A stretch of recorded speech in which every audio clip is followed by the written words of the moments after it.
The sound of clinking tools and classic rock slipping out from Tom's garage was as much a part of the neighborhood as the mailman or the ice cream truck in summer. Every afternoon, especially on weekends, the block would fill with those familiar sounds. Sometimes Tom humming along, sometimes the low buzz of a drill, always that steady, comforting rhythm that told everyone he was there. A lot of people, driving past or stopping by on their evening walks, didn't think twice about the man behind the workbench with his hands stained by oil and age. There was a quiet history in those hands, but most would never guess at the stories tucked away beneath the surface. Tom had lived in Chicago's West Side for more than 30 years, and he had built a life people on the block admired. But hidden beneath his steady routine of fixing cars and helping neighbors with leaky faucets was another world entirely. A life spent in service that no one around him, not even his closest friends, had really seen. Years back, he had worked for an agency that was never mentioned by name, with missions that took him far from his own family and left marks that no amount of scrubbing could take away. That part of his life was now sealed off, visible only in the way he sometimes glanced out the window at night, or the way he always sat with his back to the wall at corner diners. Still, after all those years of secrets and distance, Tom's real sense of peace was right there at home with Emma. She was the anchor, the sort of person whose quiet laughter softened the sharp edges of any bad day. To everyone who knew her, Emma meant safety, kindness, and a loyalty that you could count on through anything. Their house wasn't big or fancy. The grass sometimes crept a little high against the porch, and the paint was the same faded blue it had been for years.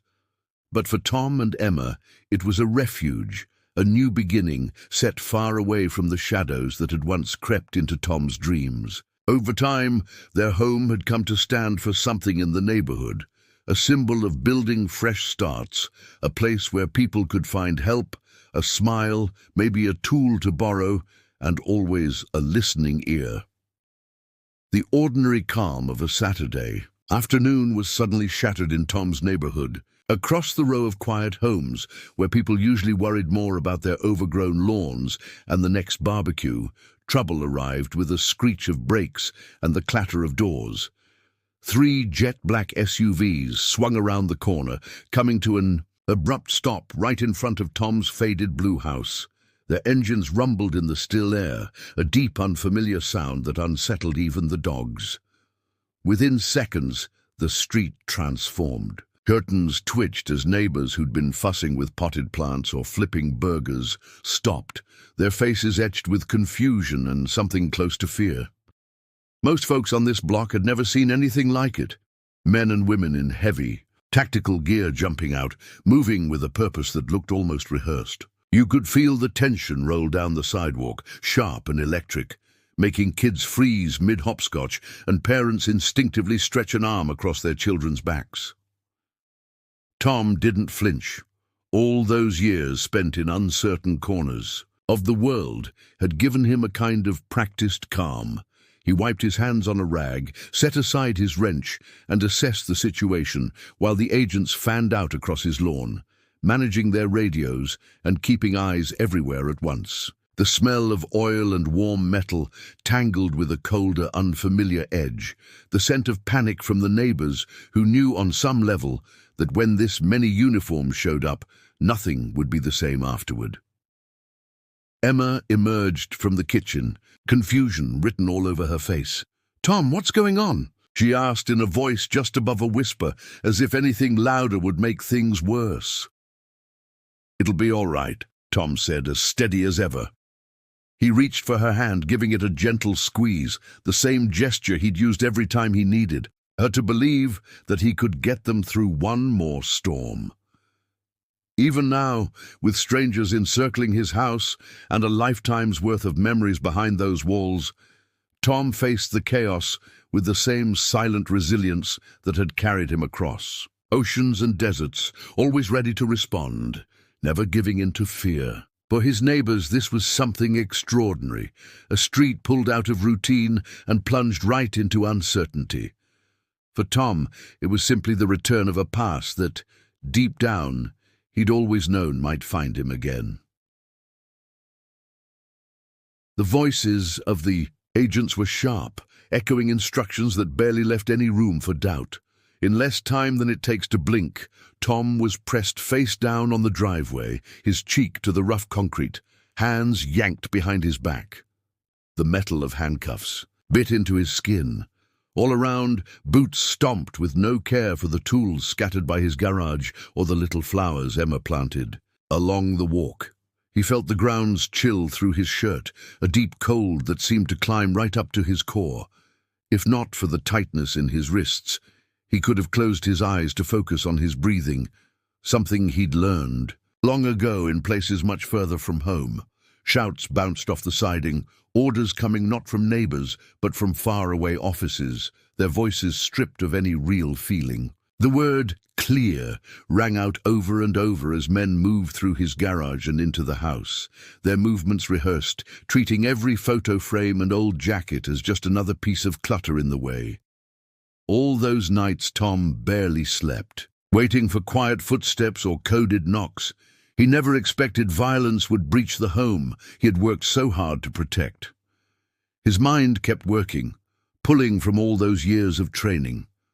There was frustration, no question, a silent anger at being forced down like a suspect, looked at with suspicion right where yesterday he was trading jokes and lending lawnmowers. But even with his cheek against the concrete, Tom's eyes darted up, searching for ways out, marking who was in charge, which locks on the doors had given way too easily, and whether Emma had managed to stay safe in the swirl of uniforms and guns.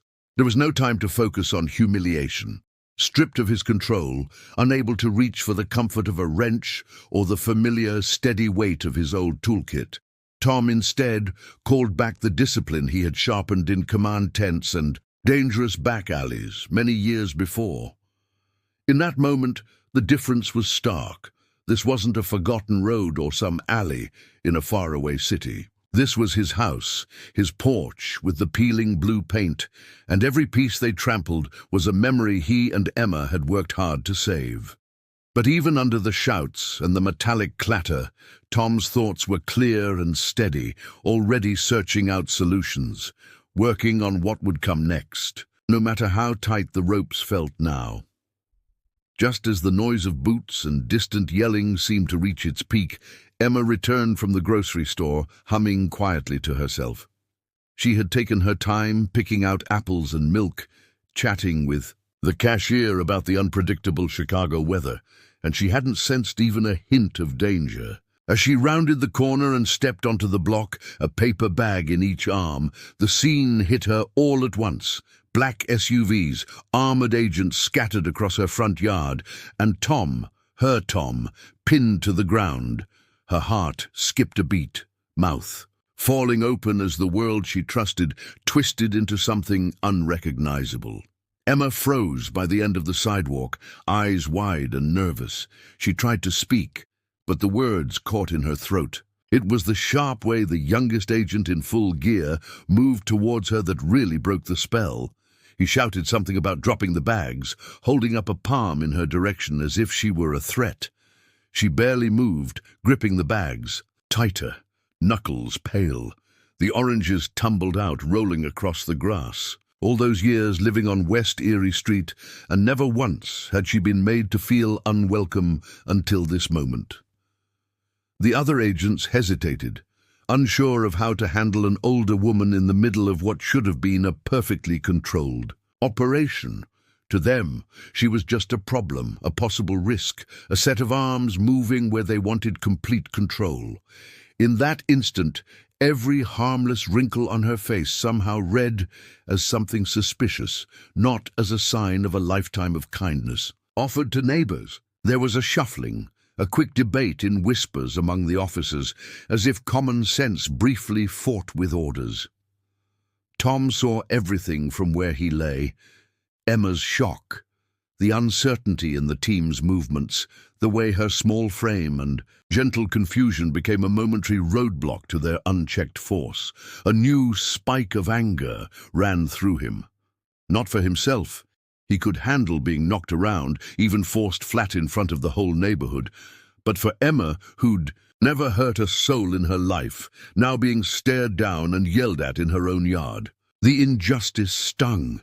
In that moment, Tom felt every ounce of helplessness turn into stubborn resolve, his mind racing for a way to make sure she wasn't caught in the storm meant for him alone. Everything seemed to spin out of control as Emma struggled to steady herself near the battered grass. Seeing her in the middle of all those uniforms, Tom felt every old instinct begging him to break free and protect her. But the hard edge of a rifle pressed against his back kept him anchored. "She's not part of this," he called out, his voice rough but clear, pushing past the lump in his throat. He wanted nothing more than for them to just let her go, to take their questions and threats somewhere else. But the nearest agent turned, face set like stone, and barked another order even sharper than before. Then, almost in slow motion, one of the officers raised a taser, unwilling to trust a trembling woman who barely had the strength to hold the groceries she'd just bought. Before Tom could yell again, before Emma could explain or even drop the second bag, a cold pulse of electricity snapped through the air. Emma jerked backward, her body going rigid, then crumpled to the ground with apples and bread scattering everywhere. The noise, all the harsh shouting, froze to a stunned silence that fell over the street like a blanket too heavy to breathe beneath. For a few long seconds, nobody moved. Tom let out a broken shout, fighting against the cuffs, rage boiling. Just beneath the surface, the officers barely glanced at Emma crumpled on the sidewalk, their faces unreadable. Years ago, Tom learned the difference between panic and measured action. It was the only thing that kept him alive through countless rough nights overseas. Those lessons held him back now, taught him to lock down his emotions and size up every detail, because any wrong move could make things worse. He bit hard on the inside of his cheek, gripping every bit of discipline he'd ever learned. Inside, though, it was a storm. Helplessness and fury battling right next to fear for Emma. Still, he forced himself to remember that silence sometimes meant survival, that the person with enough sense to wait for the right moment could change everything later. So even as the pain of it threatened to take all the breath from his chest, Tom set his jaw, eyes unblinking, and held on to hope that keeping quiet would be the one thing that kept them both safe. The yard was eerily quiet after Emma had been hurt. Even the usual city sounds, the rumble of the L in the distance, kids' laughter and barking dogs, seemed to fade out. All that was left was the low rustle of neighborhood chatter and the hard breathing of the agents, still gripping their weapons too tight. Tom lay still, but his eyes were sharp, flicking from face to face. He could tell who was in charge, who was nervous, and most importantly, who was listening. When the lead officer dropped his gaze to check a radio, Tom made his move, but not with force, not this time. Drawing on years of experience, Tom remembered what worked when brute strength couldn't. He picked 5 words, just enough to snap the room to attention. "Call General Hawkins right now," he said, letting every syllable hang in the air. His voice wasn't loud, but it was solid, unshaken, each word clicking into place like a code from another life. The agent holding his arm actually stopped. For a second, thrown off by the certainty in Tom's tone. The street felt a little different after that, like the operation itself hit a bump nobody expected. Officers looked at each other, the question on everyone's face. How did this man know to say that? Tom didn't have to explain. Anyone who spent time in war zones or behind the scenes of big agencies knew there were names that could pause, even the most ironclad plans. The general wasn't just a rank, but a lifeline, someone Tom had saved on a dark day overseas, someone who owed him more than a handshake and holiday card. There was no threat in Tom's words. That was the beauty of it. He spoke them the same way you might call out directions when someone's about to slam their car door into the mailbox. Factual, sharp, and just a bit urgent. Everyone could feel the weight.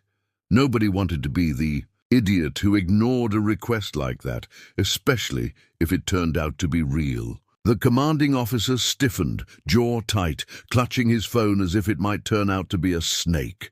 While the agents scrambled and debated, the air turned thick with questions. Even the neighbors watching through their windows could sense the tension shift. For the first time that afternoon, it wasn't about muscle or guns, just about a handful of words and who had the right to say them. Tom caught the faintest hint of hope flicker inside, knowing the next moments would decide more than just what happened on their front steps. A hush settled over the street as the commanding officer, still clutching his phone, barked into his radio for a status check. One by one, agents slowed down, weapons shifting awkwardly toward the ground, the momentum of the whole operation unraveling. Tom, never one to rush, caught the eye of the officer nearest to him and, in a voice just loud enough for everyone to hear, said, "You have the wrong house. The person you're looking for is 2 blocks down, corner of Maple and 39th. His voice was steady, almost oddly calm compared to the weight in the air. The effect was immediate. A ripple passed through the team as the truth started to click in. It was so matter-of-fact, just Tom laying it out as if he was talking about the weather, and that was what made the chaos around him feel even more misguided. One of the agents looked down at his clipboard, flipping paper with shaking fingers, skimming. Addresses. A radio crackled, another dozen questions firing back and forth until someone finally confirmed what Tom had said. All around, the armed tension loosened. Shoulders relaxed a bit. Guns were still held up, but not with the same iron. Force. Tom became the center of attention for a different reason now.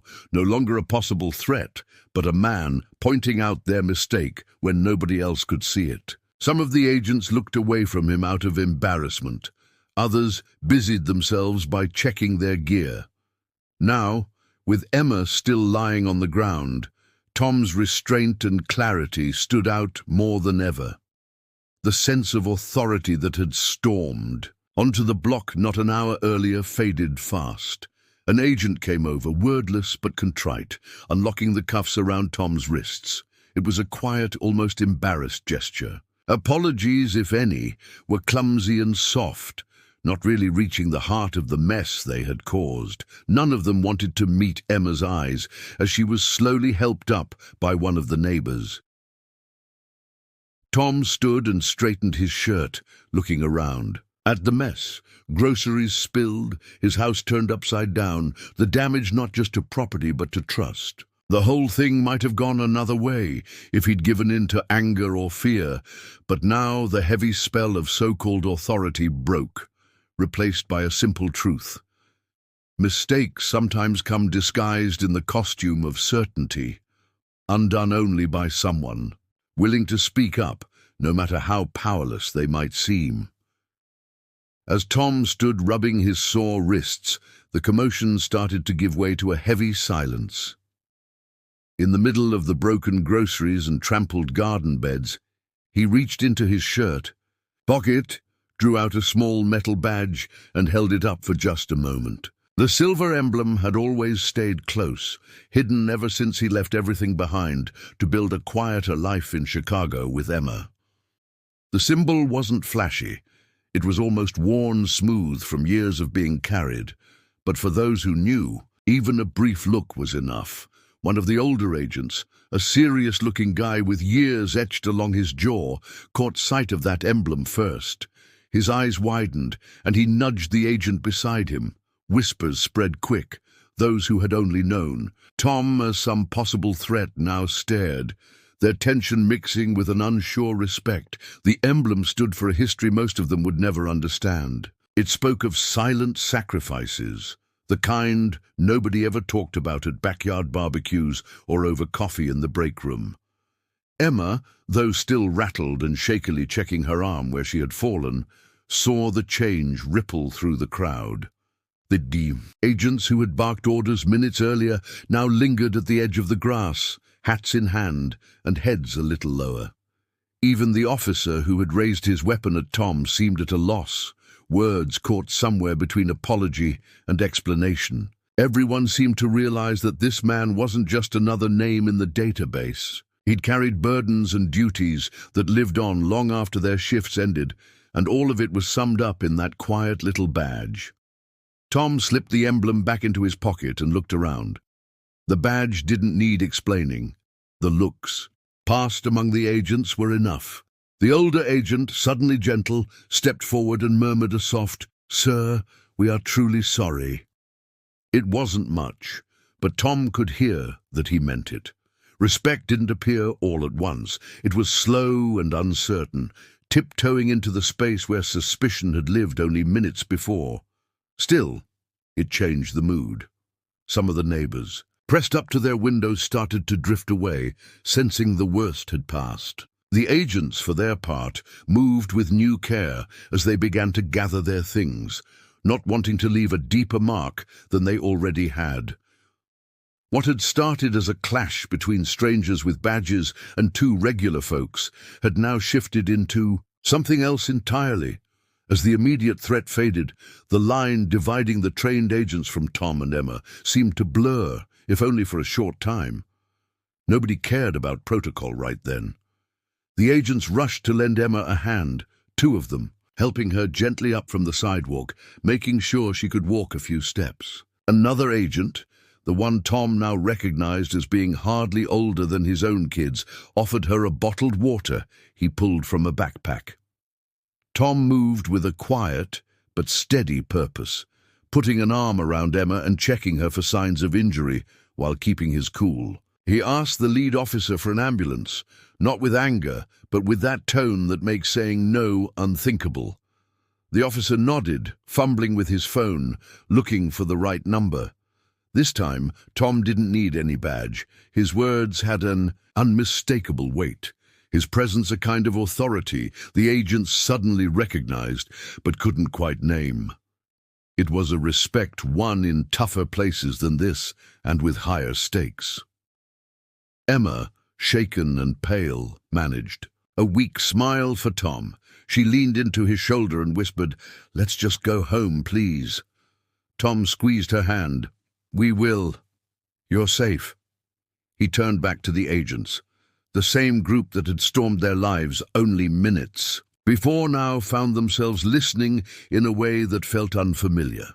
The same group now looked to Tom for instruction about what to do next, eager for any sign of forgiveness. Tom didn't both raise his voice or call attention to himself. Instead, in the calm, unhurried way that comes from a lifetime spent not only following but making difficult choices, he quietly let the officers know what needed to happen. First, a checkup for Emma, then a clear path home, and finally, a promise that someone would fix the damage left behind. The men in uniform seemed almost smaller, their confidence gently turned to humility. Each word from Tom reinforced the difference between power given by rank and true leadership shown when it's needed most. Even now, he watched for their reactions, knowing that listening and learning are skills the young often find the hardest to master. Sirens echoed through the neighborhood as two ambulances pulled up near the curb, their lights flashing red and blue in the fading afternoon sun. The medics climbed out, brisk and focused, but Tom was already tending to Emma, guiding her gently to sit on the porch steps. He checked her breathing and made sure she was holding herself steady, always keeping his touch calm, but sure.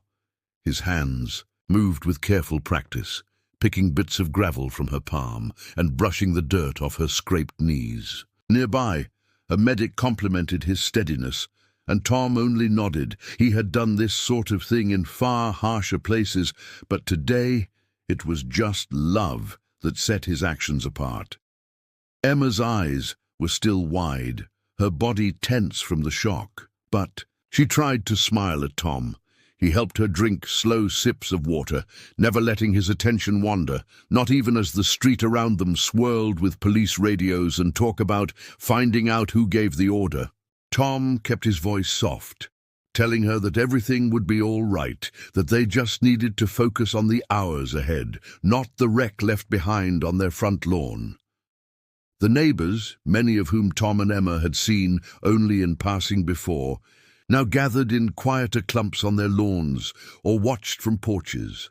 They spoke in low voices about the morning, shaking their heads, some lifting their phones to catch a picture or video. Across the street, Mrs. Ramirez peered through her window, quietly recording every moment, her eyes both wide with worry and filled with new respect. She would tell her son that she had seen someone hold the world together, even if nobody else ever got famous for it. Tom noticed the weight of every glance, but he stayed focused on Emma, soft with her, patient as the questions from officials became a steady hum in the background. He never tried to explain all he had done or where he had learned to care so much. The truth was right in front of them, in the way he steadied her hand. In the hush that fell as people understood, there was a kind of courage that showed up not in stories or parades, but in quiet acts, done when nobody expected anything at all. That's the thread everyone caught, even those behind the windows and police tape, integrity shining through, stronger than the noise. As the paramedics finished tending to Emma and helped her inside, more dark sedans began to show up along the curb, engines idling with a low thrum. Out of one of them stepped a man with sharp eyes and a sturdy build, moving with a confidence that needed no showy uniform. This was General Hawkins, though most in the area would not have recognized the name or the quiet power he carried. His suit was simple, nothing about him flashy, but the way he cut through the chaos made people part instinctively, as if they knew to give him space. Hawkins walked with purpose, avoiding the knots of uniformed officers and ignoring the fuss of the squad cars. He paused just outside Tom and Emma's place, his expression unreadable, yet carrying a gravity that marked him as someone used to being obeyed, but preferring understanding over fear. A few of the younger agents straightened automatically, unsure if they should salute, but not daring to try. It only took one look from Hawkins for them to decide they should not. When Tom stepped out onto the porch, steadying Emma at his side, the house fell still again. Neighbors watched from their yards, and the agents near the sidewalk instinctively fell quiet, eyes shifting back and forth between these two men. Old memories flickered in their silent exchange, a meeting shaped by years of shared burdens, choices made in places a world away from these quiet Chicago streets. There was no need for words at first. Even the everyday sounds of the block seemed to pause, and in that pause, Tom and Hawkins held each other's gaze, measuring time that never really passes for people who have seen too much together. Then, almost as if by unwritten script, Tom gave a crisp but understated nod, which Hawkins returned. It was more than just a greeting. It was shorthand for debts, paid, promises kept, and a respect that could not be faked. Some of the crowd picked up on the gravity of the moment, even without knowing the story behind it. Hawkins stepped the last few feet to Tom, offering a hand in silent acknowledgement, and Tom met it firmly. Their grip spoke volumes about old loyalties, about the lines drawn by duty and friendship, and about how leadership sometimes simply means standing beside someone when the rest of the world has lost its head. General Hawkins turned from Tom and Emma and made his way to the group of uneasy agents clustered on the sidewalk, his presence cutting through their nervous chatter like a blade. He did not raise his voice. Instead, each word he spoke was cool and direct, the kind that carried farther than any shout. He reminded them that the foundation of their work was carefully written, not just in codes or routines, but in decisions made by real people from behind the scenes. Folks who took years working out the rules that these agents followed, often without knowing who set them. He told them plainly that every choice had weight, especially when it came to entering a neighborhood like this one. He looked each agent in the eye, making it impossible for anyone to pretend they were just following orders without thinking. Hawkins' words were not there to shame, but to drive home the point that every mistake made in the field, especially one rooted in carelessness, had the power to unravel more than just an assignment. It could touch the trust people had in those meant to protect them. The team listened with growing discomfort as they realized the man in front of them was not just some senior official dropped in for a debrief. Among the older agents, the recognition started. Whispers rippled through the line, names exchanged in low voices. Someone mentioned the manual, the thick book of rules and procedures, the one that most of them had learned by heart and grumbled about during long training days. That manual, it turned out, carried Hawkins' name as the original author. For years, he had been more rumor than reality around precincts like theirs. To meet him in person, and under these circumstances, was something none of them expected. For a moment, there was an odd hush across the whole block. Officers stared at their boots. A few looked over at Tom and Emma, maybe thinking about how quickly things had gone wrong that day. General Hawkins kept them all in that silence, letting each word settle. The weight of the day's mistake became clear, not just as a procedural slip-up, but as something that reached into every home they might someday enter. The lesson would linger a long time, tough and unforgettable, shaping how each agent would carry out their job from then on. The afternoon sun was starting to slip behind the row houses, painting long shadows across the worn pavement. After Hawkins finished his talk, the mood among the agents grew heavier. He stood for a moment facing them, his gaze as steady as before, and then asked for an account of what happened, not just in paperwork, but in person. He wanted everyone, especially the one who had pulled the trigger on his taser, to understand what it meant to answer for a mistake like this. All eyes turned toward Officer Riley, the youngest on the team. Riley shuffled his weight from foot to foot, the color draining from his face. There was no easy way out, no hiding behind gears or ranks. Hawkins stood close, not unkind, but unyielding, as Riley explained his actions in a thin voice. Every sentence felt like it echoed in the quiet, the whole street listening. When Riley admitted he had acted too quickly, Hawkins nodded, almost encouragingly, but then made it clear that such errors could not go by without real consequence. Instead of lashing out or giving a loud reprimand, Hawkins delivered his words quietly. He explained to Riley and to the rest of the agents that responsibility in their job would never just come down to how well someone could recite a manual or how sharp they looked in uniform. The day's events would live on as more than a mark in a personnel file. They would change the ways the team moved, trusted, and responded. Hawkins announced, in words that everyone could understand, that Riley was to be relieved of field duty, at least for now. There was no dramatic dismissal, but everyone felt the finality as Riley's shoulders slumped.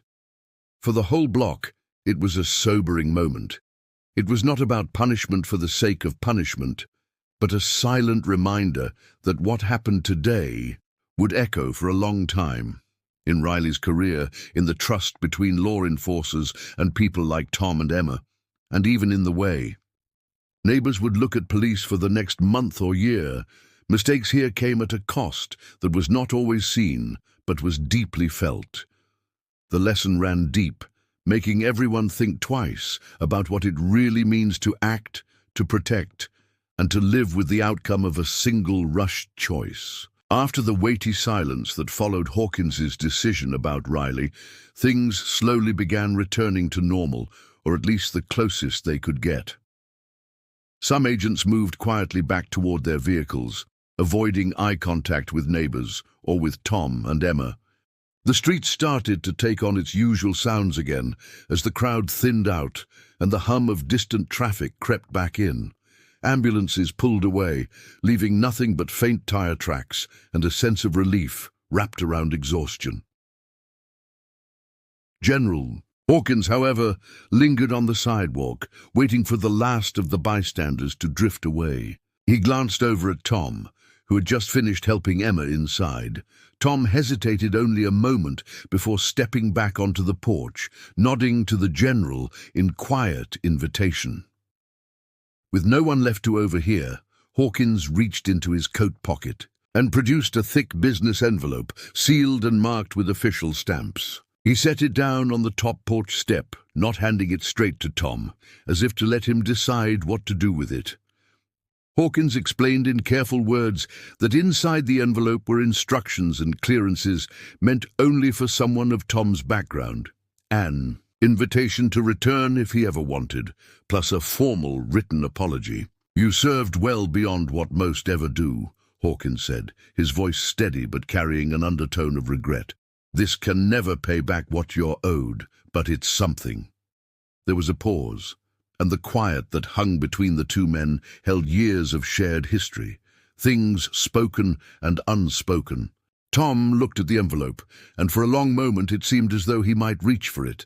He thought about what had just happened on his quiet Chicago block, remembering every worried glance from neighbors and the way Emma had leaned against him on those porch steps. Turning to Hawkins, Tom's answer was calm but sure. "I'm needed here now. People deserve someone who fixes things, even if it's just engines and not the bigger picture. That's enough for me." He left the envelope where it was, letting the offer just settle in the air. Hawkins nodded in respect before stepping off the porch.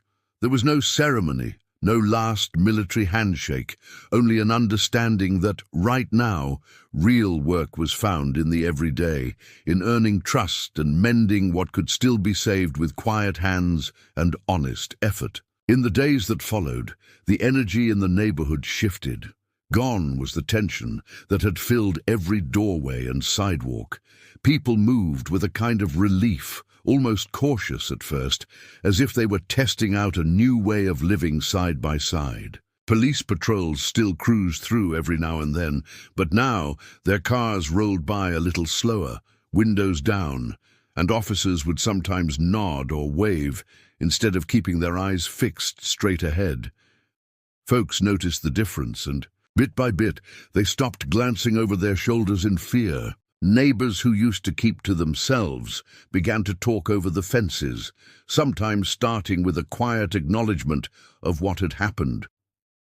Mr. Carter, who lived 2 houses down, came by with a bag of groceries for Emma, mumbling something about "just in case." Even Mrs. Ramirez, who was known for her sharp opinions and keen eyes, knocked on Tom's door to ask if he might help her fix the lock on her back gate. This small act felt like a peace offering, a way of saying they trusted him not just with engines, but with the ins and outs of ordinary life. Emma found herself drawn into the new sense of community, even as she healed. She baked banana bread and brought it to the little girl who lived across the street, whose mother had been scared during the commotion. Kids who used to dart past. Tom's garage now stopped to ask him about cars, curiosity replacing distance. There was a subtle sense that Tom's steady way of handling things, the way he had shown up for Emma and stood his ground with the authorities, had rippled outwards. It made something strong settle into the soil of their streets. People did not talk about honor or sacrifice out loud. Chicagoans were not much for big speeches, but still there was an everyday respect that began to define the block. Neighbors looked out for each other with a quiet care and the kind of understanding that comes from having seen each other at their best and at their most vulnerable. Doors opened a little easier. Smiles came quicker, and the idea that help was only a house or two away became something everyone depended on. Underneath it all, Tom's influence was clear. His calm strength was the backbone of a peace that, while hard-won, was going to last far longer than a visit from officials or the echo of sirens ever could. As Emma took her time healing, each day brought subtle improvements. The bruises and aches started to fade, but something deeper returned too. A sense of self-worth that got stronger with every confident step she took outside, When she crossed paths with police officers now, Emma held her head up high. She did not rush or look away. Instead, she gave a little nod, and those officers, remembering the day everything changed, usually nodded right back. It was more than just a polite habit. It was a way of saying, without words, that respect had truly found its place here. The picture of Emma and Tom going about their lives quietly became a reminder for everybody who watched them. People began to realize that courage was not always loud or dramatic. Sometimes it was just two people showing up for each other and their community, no matter how tough things got. Their resilience showed up in small moments, a steady hand helping, a neighbor on slippery winter steps, a calm response during loud summer block parties, or a gentle hug in passing. Tom and Emma did not spend much time talking about what they had lived through. They just let their actions speak for them, and those actions always pointed back to the strength they found in each other. Even on days when memories of the incident cropped up, maybe when a siren blared in the distance or an unfamiliar car slowed by, the couple dealt with it quietly. Tom would sometimes squeeze Emma's hand a little tighter as they walked down the street, and Emma would smile in that way she had, letting him know she was okay. In those silent, everyday gestures, their neighbors saw something powerful. It was not about pretending pain had never happened, but about letting their shared experience turn into something meaningful, something solid enough for others to lean on. Slowly, the block stopped viewing Tom and Emma as just the people who survived a bad day. Instead, the couple was now part of the reason others felt safe, a kind of living proof that integrity did not break, even when it was tested hard. Their calm, ongoing presence inspired quiet changes all around. When new faces moved in, or old, friends needed help, folks pointed to Tom and Emma as examples, not of what could go wrong, but of how things and people could heal and grow strong again, even after the hardest storms. Word of what had taken place on Tom and Emma's block eventually found its way into the wider city conversation. The story did not splash across the news with faces or names, but those who knew, knew. At City Hall and inside the Chicago Police Department, meetings started to sound different. Instead of brushing off uncomfortable questions, commanders now talked about the need to slow down, to check twice before making assumptions, and to look for ways to avoid the kind of mistake that nearly cost more than one person their dignity. Soon, the department rolled out a new community training program. It was not just the standard refresher course on rules and regulations. This time, trainers invited more folks from every neighborhood to share their experiences with law enforcement, both the good and the bad. Officers spent more hours learning about how to really identify themselves and how to listen before taking action. There were even long discussions about what respect looks like in real life, not just on paper.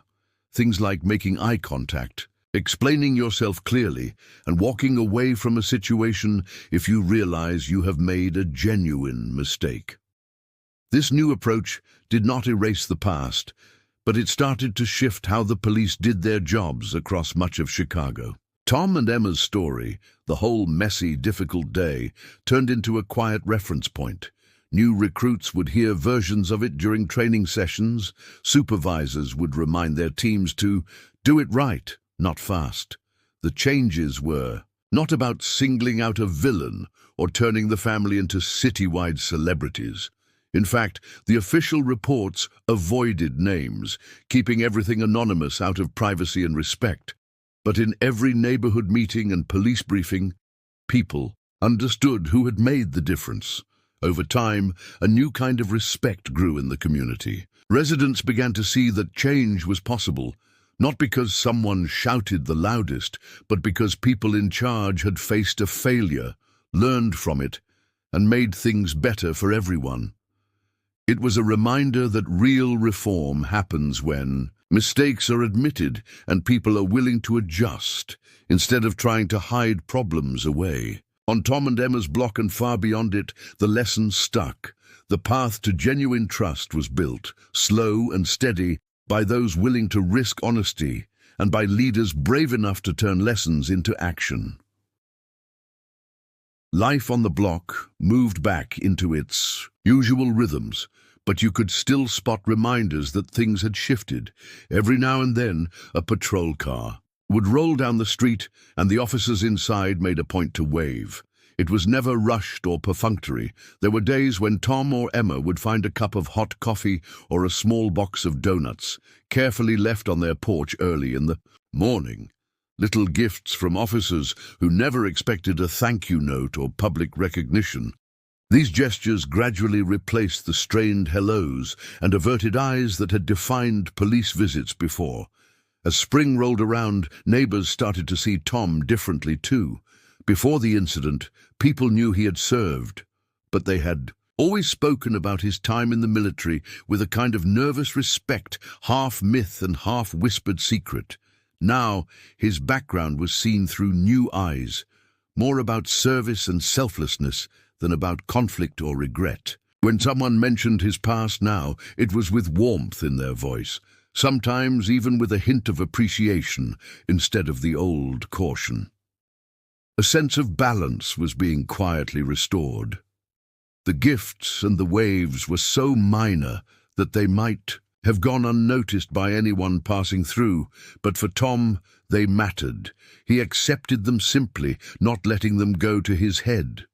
Whenever Emma found something extra by the door, she would bring it in with a small smile, and together they would find a way to pay that kindness forward, buying groceries for an elderly neighbor or tuning up a friend's bike for free. To them, the best way to move on was to be steady in their kindness, to show, with actions rather than speeches, that dignity grows in small shared moments. Tom never made a big deal of these changes. He figured that real healing did not need announcements or parades. Over time, the gestures from the police and community stopped feeling like apologies and started feeling more like respect that had been earned honestly. The old weight between the officers and the block's residents began to lift, replaced by something easier, something almost friendly.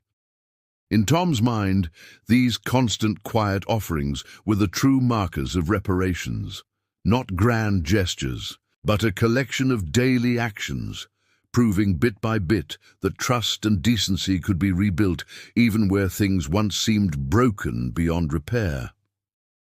One clear afternoon, as the city buzzed with its usual energy, the routine on Tom and Emma's block was quietly challenged again, though this time it was not by upheaval or tension, but by something as simple as a broken-down squad car. Only a few feet from Tom's garage, the police car coasted to an awkward halt, steam puffing from under the hood. The young officer at the wheel, Officer Williams, was new to the area and looked more than a little uneasy. He fumbled with his radio and eyed the houses around him, clearly worried about how people would react or if anyone would even help. Tom noticed him straight away through the garage window. Without hesitation, he grabbed his toolbox and walked over. Williams climbed out of the car, smoothing his uniform and offering a timid, "Afternoon, sir." By now, the whole community recognized Tom's steady pacing and kind but measured way of speaking.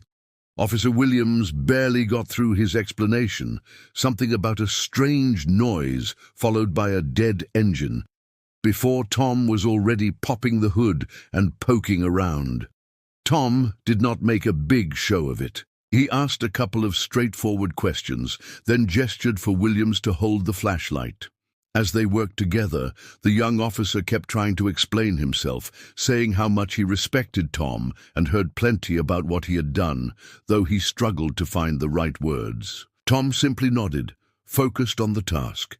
His message was clear in the way he spoke and moved. Skill and help did not care much about rank or uniforms. The important thing, Tom seemed to say, was to do what needed to be done, person to person, without either of them seeing the other as less or more. Neighbors paused on their walks to watch for a moment, some even smiling at the scene. They saw the tension in William's shoulders relax as Tom calmly diagnosed the problem, a worn-out belt, easy enough to fix. Williams thanked Tom half a dozen times by the end, still sounding a little overwhelmed, but grateful. Through this short, ordinary exchange, Tom showed the real way bridges are built. It was never about payback or keeping tally, but about moving forward with decency. Fixing a car became one more small way to remind the block, and maybe the city beyond, that dignity and trust are repaired the same way. One honest interaction at a time, regardless of role or reputation. Later on, as interest from local media flared up once again, Tom found himself at the center of attention. Journalists showed up at the corner coffee shop one morning, notepad in hand, ready to ask everything from how he felt about recent changes to whether he sought any kind of retribution. They were eager for a dramatic quote, something that spoke to the city's ongoing struggle to balance authority and fairness. Tom, never one for long speeches or self-promotion, kept it direct. Standing by the window, hands tucked into his old jacket pockets, he told the reporters that real strength comes from sticking to your principles, not from getting even. He spoke in a steady, calm way that made people lean in to listen.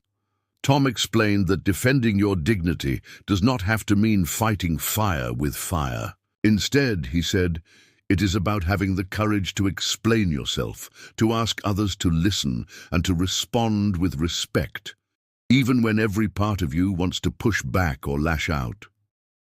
For Tom, true authority had nothing to do with a badge or a uniform, but everything to do with finding a balance between being brave and being kind. He told the reporters that the best leaders and neighbors he ever knew were the ones who knew when to stand their ground with words, not fists. The story the reporters published was quieter than they probably expected. It did not make front page headlines, but folks who read it passed it around.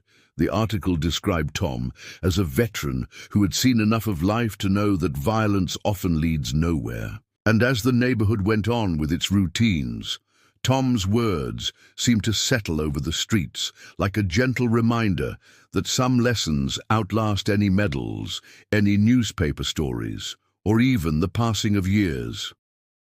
What really stood out about Tom was not just what he said, but what he refused to say. He knew when to keep quiet, when to listen instead of talking over someone else.